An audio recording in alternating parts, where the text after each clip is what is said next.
After coming back from a week-long international trip, I was surprised when my mother-in-law, Megan, called me sounding very pleased. She mentioned something about us saving $120,000.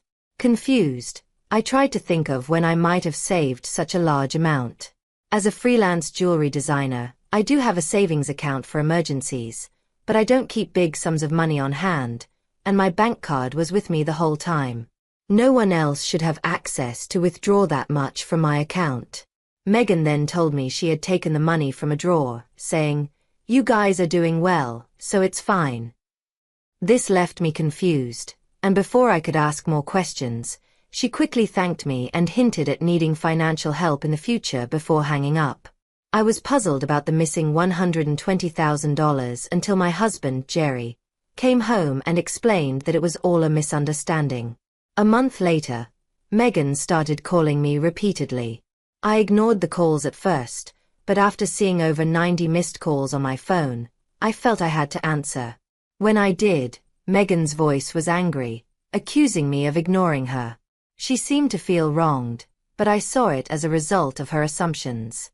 I am Lily, a 40-year-old freelance jewelry designer, busy with work and hoping to have children someday. My husband, Jerry, used to have a corporate job, but now he helps me run my growing design business. Early in our marriage, my design work was slow, and we mostly relied on Jerry's steady income. Now that my business is doing well, our roles and responsibilities have changed, but so have our challenges, like dealing with unexpected family misunderstandings about money. As I approached the age of 37, my career as a jewelry designer was really taking off, and I needed to get better organized because my schedule was getting busier. Seeing the growing demands of my business, my husband Jerry, who had a good job and was set for a promotion, made a big decision. He quit his job to work with me. He used his management skills to help us run our business together. We were able to secure contracts with well-known international brands, which improved both our work and our personal lives. However, with success came new challenges, especially with Jerry's mother, Megan. She lived alone in the family home and saw our lives as very luxurious. She often asked us for money, saying things like, "You always seem to be living so lavishly, I'm jealous." Part of my job involved attending product launches and dinners with executives, but Megan thought these were just for fun. Her requests for money became more frequent and personal. For example, she once asked for money to throw a party for a friend. While it might seem like we could easily afford to help her, maintaining our business image was expensive and came with many obligations. We weren't living in luxury, these were necessary parts of our work. Megan, however, was envious and sarcastic, not understanding the true nature of our expenses. She would say things like, "Dressed up beautifully, eating at expensive places, I envy you." Despite my repeated refusals, Jerry, being her son, would sometimes give in to her requests, thinking it was easier to keep her happy than to deal with the disruption it might cause. "If giving her a little money keeps her quiet, then it's worth it," he would say. But Megan's demands only grew. Recently, she asked for a new dress for an upcoming gathering. When Jerry suggested a more affordable option, she insisted it had to be something fancy, and even wanted a matching bag, which left us feeling frustrated. To try and manage her frequent requests, Jerry had set up a credit card in Megan's name and asked her to use it for her expenses. At first, she overspent and was warned by Jerry. He asked her to let us know before making big purchases, but she continued to spend extravagantly. This pattern of constant financial demands has left both Jerry and me feeling stressed as we try to balance supporting family with keeping our business strong and sustainable. I found a beautiful ring and couldn't resist buying it, though I regret not telling you first. Unfortunately, the bill was really high. If spending continues like this, maybe it's best to return the card. We simply can't afford these costs. The credit card was in Megan's name, but Jerry was the one managing and paying the bills. Megan seemed to misunderstand the purpose of the credit card, treating it as if there was no limit. She didn't realize that every purchase would eventually need to be paid for, and since the money wasn't coming directly from her, she kept using it freely. Seeing the need to control her spending, Jerry decided to set a limit on her card. This led to Megan coming into our home one day, upset and complaining, "What the heck? I couldn't pay for my shopping the other day." "Why?" We explained that her excessive spending was straining our finances, which meant we had to lower her monthly limit. "It's still enough, right?" Jerry asked, trying to keep things peaceful. But Megan protested, saying, "You two are still dressing up and going to fancy places. How is what I'm doing any different?" We tried to explain that these activities were part of our jobs, not just for fun, but Megan didn't see the difference. "If that's a job, then what I'm doing isn't any different. It's unfair that only you two get to have all the fun," she argued. While it's true that our work involves attending events in luxurious venues, these are professional obligations, not leisure. Despite her misunderstandings, setting a spending limit on Megan's credit card seemed to calm things down a bit. Occasionally, Megan would visit and complain to Jerry, but overall, life went on without major disruptions. As the end of the year approached, an exciting opportunity came up.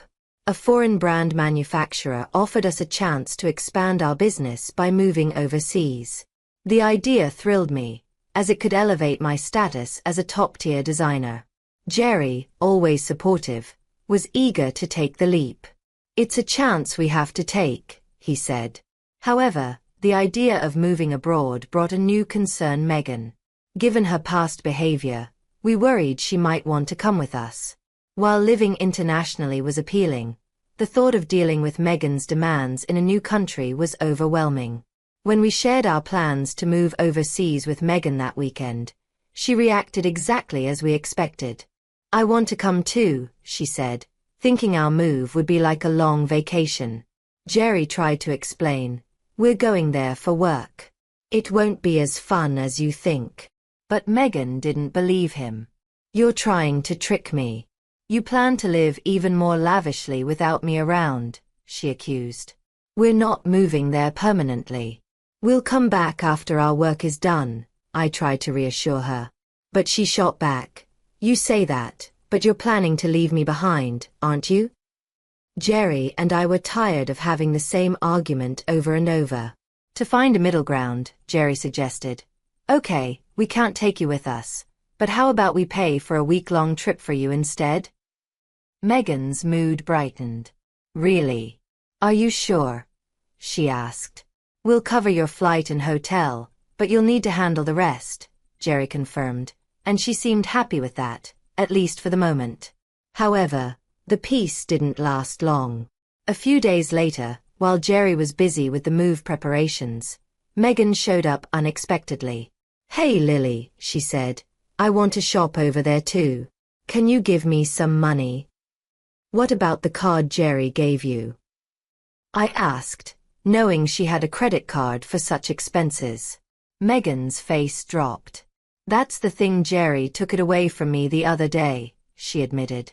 It seemed she had been spending too much, and Jerry, anticipating the challenges of managing money with different currency rates overseas, had taken the card away. "I don't have that kind of money on hand either. I can't give you money without Jerry's approval. Can you ask him?" I suggested, knowing Jerry wouldn't agree. "It's no use asking him, that's why I'm asking you," she said, getting frustrated. Megan did go on a 18-day trip abroad, which I assumed Jerry managed to fund somehow. When she returned, she called me, excited.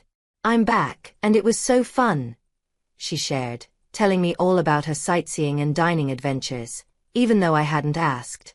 "And I overbought souvenirs, couldn't fit them in my suitcase, so I had them shipped here. Can't wait for them to arrive," she added. "That's nice," I replied, trying to sound neutral even though I felt a bit overwhelmed.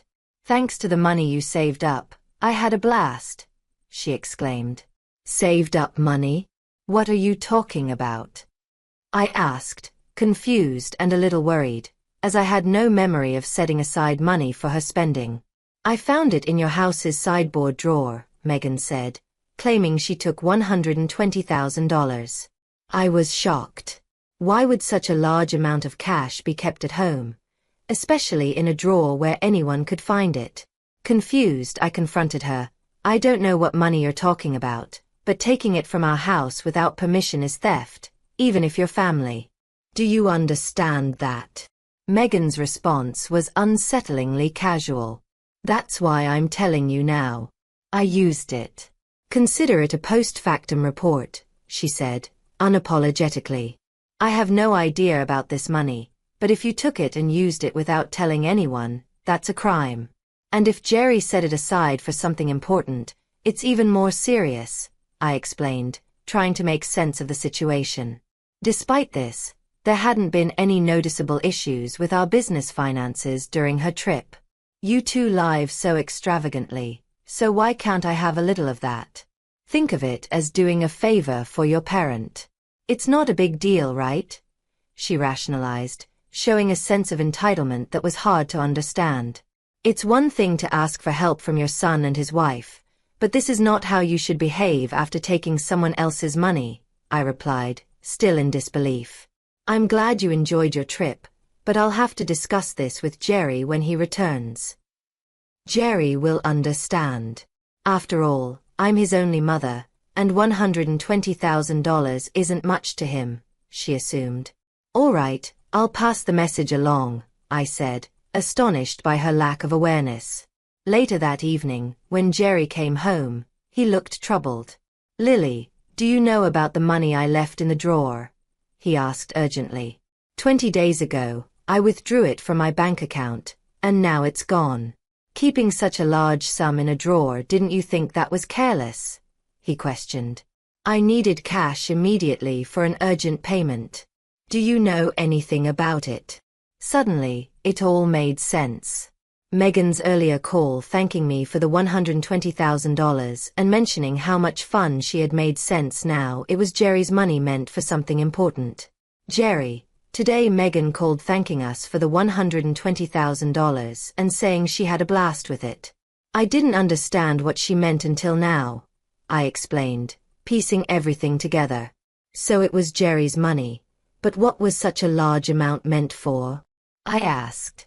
If it wasn't for a business payment, we've been doing bank transfers for a long time, right? Why cash all of a sudden? I asked questions, trying to make sense of the situation and understand the consequences of Megan's actions. I knew it was Jerry's money that had gone missing, but I didn't have the full picture yet. Megan had taken the money without telling us, and I needed to know why. I turned to Jerry, puzzled by everything. Jerry began to explain the background. After he reduced the credit limit on Megan's card, she secretly started borrowing money from different sources, including consumer finance companies and credit cards she had opened without our knowledge. When Jerry found out about her growing debt, he took away all her cards and withdrew cash to pay off her debts directly, hoping to keep our business accounts clean and maintain trust with our partners. He also did this as a sort of farewell gesture since we were moving abroad and wouldn't be around to help her with these issues anymore. Jerry explained, I planned to handle her debts quietly to avoid complicating our financial records. A month had passed since then, and as I was busy packing for our move, Megan's constant calls became impossible to ignore. When I finally answered, her voice sounded desperate. Why haven't you been answering my calls? I've called so many times, she said, almost in tears. I'm sorry, Megan.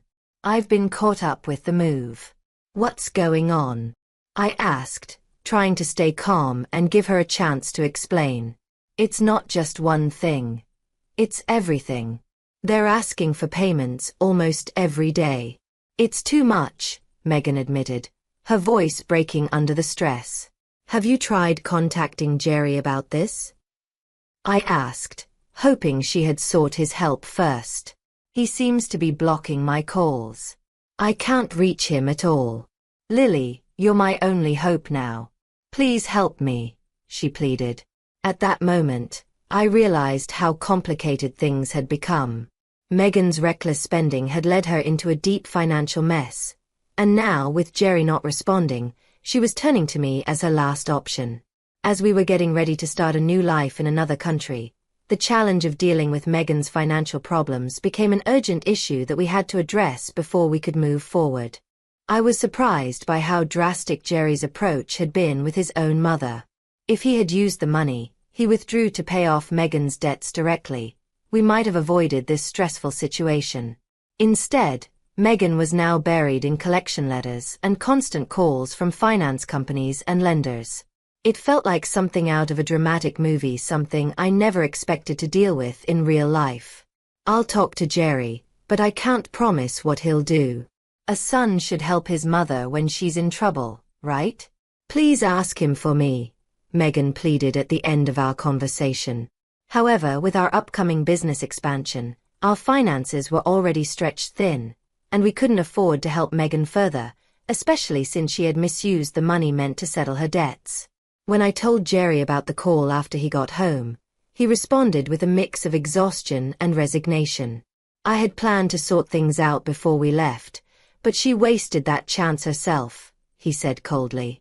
The money was originally set aside to clear Megan's debts, but she had spent it on a lavish trip instead, leaving no room for excuses. As Megan's calls continued, I followed Jerry's lead and blocked her number. Although part of me wanted to help after all, she was Jerry's mother. There was nothing I could do if Jerry had decided to distance himself from the situation. Meanwhile, the day of our move overseas was fast approaching, and I still had a lot to pack.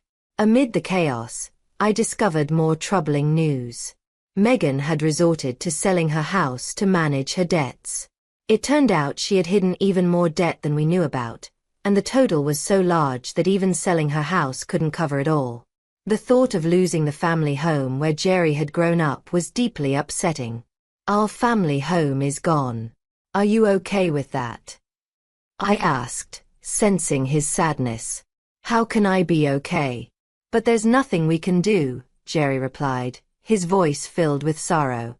Losing the house where he grew up must have felt like a great loss, much like how I felt when I lost my parents' house early in life.